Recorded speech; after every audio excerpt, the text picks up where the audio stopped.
Está no ar, Israel e a Igreja. A reconexão indispensável para o tempo do fim. Bem, vamos concluir então o nosso breve estudo a respeito da parábola da semente de mostarda.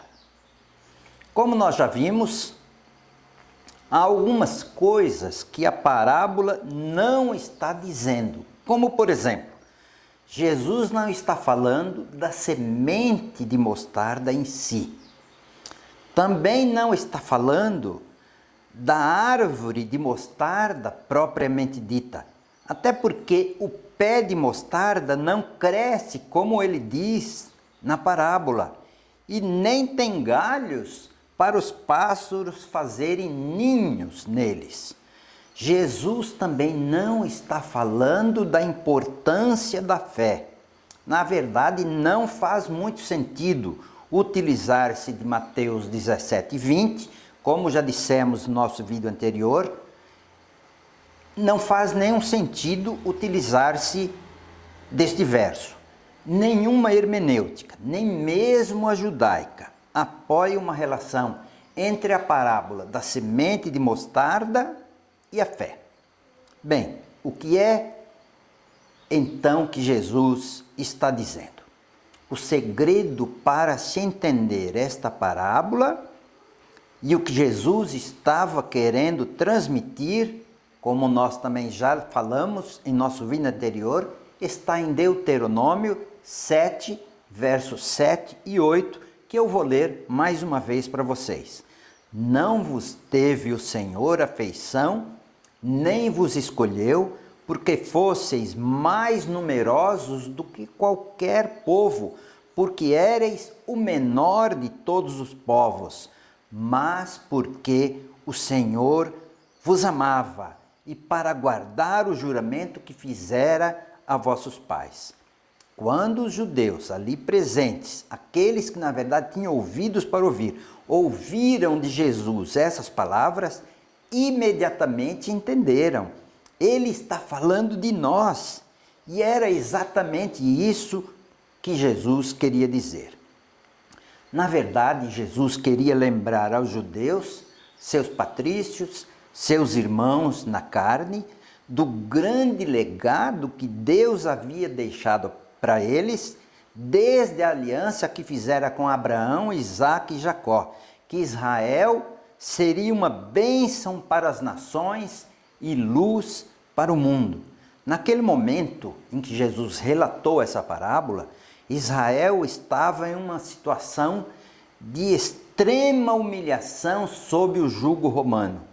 E Jesus, através dessa parábola, quis transmitir a eles que se eles se voltassem para Deus, se voltassem à obediência aos seus mandamentos, seus dias futuros poderiam ser como os dias de Davi e Salomão.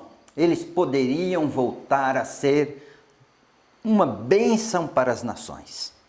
No tempo do reinado de Davi e Salomão, houve paz entre Israel e as nações por cerca de 80 anos. Esse foi um período em que Israel foi luz e bênção para as nações. No tempo do rei Salomão, a rainha de Sabá lhe fez uma visita, por quê? Porque estava claro a grandiosidade de Israel.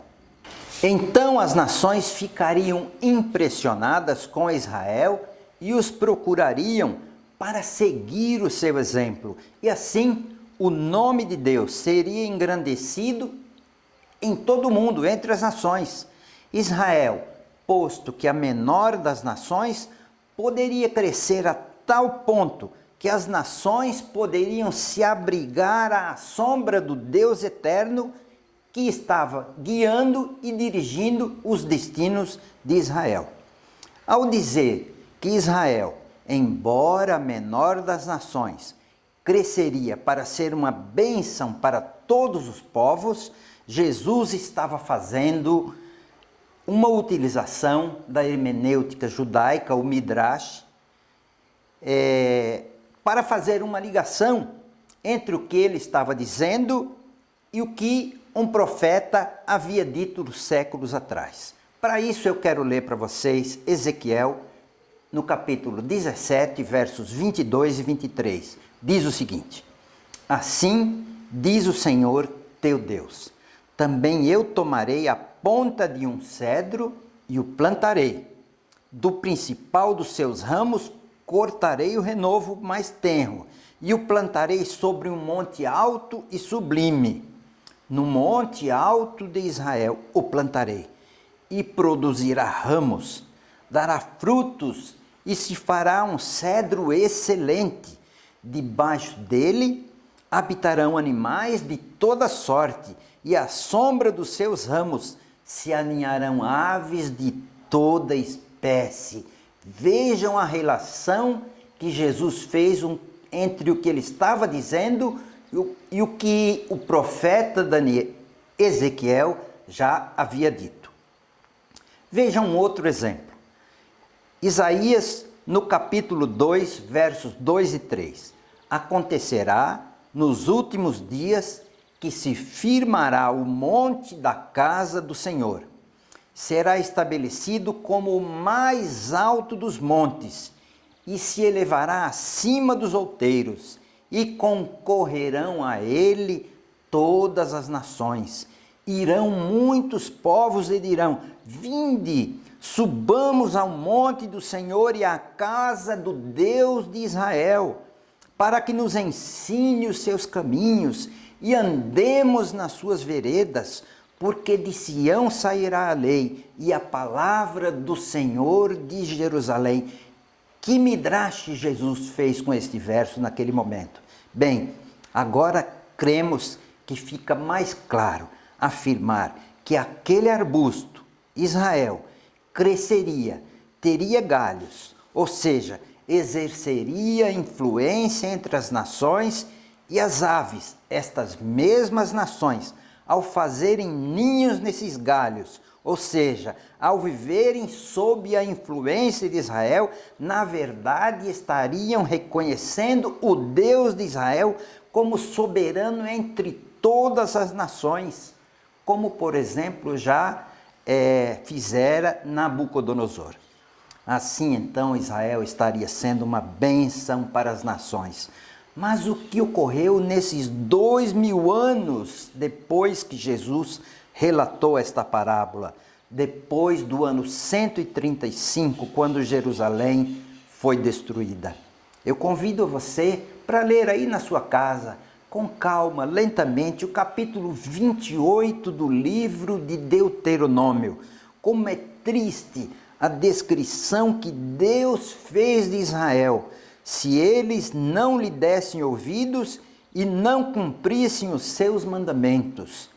O pé de mostarda quase desapareceu nesses quase 2000 anos. Diz o livro de Deuteronômio mesmo, no capítulo 28 e no verso 42. Todo o teu arvoredo e o fruto da tua terra, o gafanhoto o consumirá. Em vez de ser uma bênção para as nações, Israel, na verdade, tornou-se um espanto, um horror, um provérbio, além de tornar-se um motivo de zombaria. Para você ter uma noção melhor disso, leia um pouco a respeito das cruzadas, leia um pouco sobre a Inquisição, leia sobre o Holocausto terrível que aconteceu agora próximo de nós, há cerca de 70 anos. Israel quase foi eliminado como povo em função da sua desobediência. Apesar de toda a desgraça que se abateu sobre Israel nesses quase 2000 anos, na verdade, eles ainda continuam recebendo muitas e muitas bênçãos por serem o povo eleito de Deus. Embora eles tenham quebrado a aliança, Deus não quebrou a sua parte nesta mesma aliança. Israel tem sido como um filho que despreza os pais, mas ainda assim continua sendo amado por Deus, como uma mãe, um pai, ainda ama um filho, ainda que ele tenha se tornado um marginal, um bandido. O amor de Jesus por Israel, seu povo, continua a ser muito grande. Por isso, nessa parábola, Jesus enche os seus ouvintes de grande esperança quanto ao futuro, quando as nações iriam fazer ninhos nos seus galhos. Você consegue entender a intensidade do amor de Jesus, na verdade, ao contar a parábola da semente de mostarda e a mensagem que ele queria transmitir nesta parábola?